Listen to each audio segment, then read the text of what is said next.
Hey guys, this is Life Video Reminder and I just want to let you know na sometimes talaga nag-overthink tayo.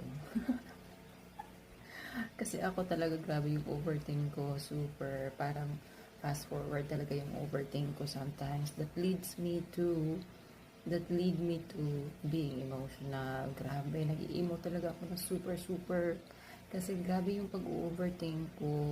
Yung overthink ko talaga to the highest level. Meron talaga akong moment na ganyan. But I'm just so thankful no na I am a Christian woman because I yeah, I believe that I am in an emotion. I am emotionally down that time, but I always see to it that I know how to pull back. You know, I have to stand up again. I mean, relax myself, and I just ask him, "You'll be okay, Ro. You'll be fine. God is with you." I think that's the advantage of being having a relationship with Christ. Because you can like tap yourself and that's okay, my dear. You'll be fine. Yes, you'll be fine because you are a child of God. Healer, nothing wrong with you. But it's just that life is not perfect. Yeah, that's why sometimes you have this kind of moment na oh, I have to I have kailangan ko malabas tong tears na to and I was really like that.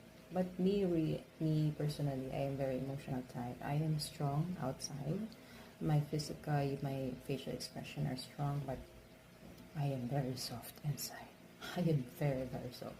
I get easily, it's teary-eyed, being emotionally. I'm like that. So that's okay. Yeah. Meron talaga tayong moment na ganyan na pero feeling natin wala na talaga. Oh my God, you're just so cry and all. Yeah, iiyak mo lang yan. Just cry it out. And yeah, you'll be fine. You'll be fine. God is with you, my dear. But I'm just so thankful with those people now who helped me talaga to remind that I am blessed. You are okay, Ro. You are actually, oh my goodness, thank you so much for those people, to those friends who take care of me, and to those friends that I have that who reminded me that I'm okay, I'm blessed, and me myself also. Thank you, self. Yeah. Diba ganon? O diba, teary-eyed ako kasi ganun talaga. May moment talaga tayo ng ganyan. And don't be shy. That's okay to be vulnerable sometimes. That's normal. You're alive. God bless everyone. This is Life with Girl.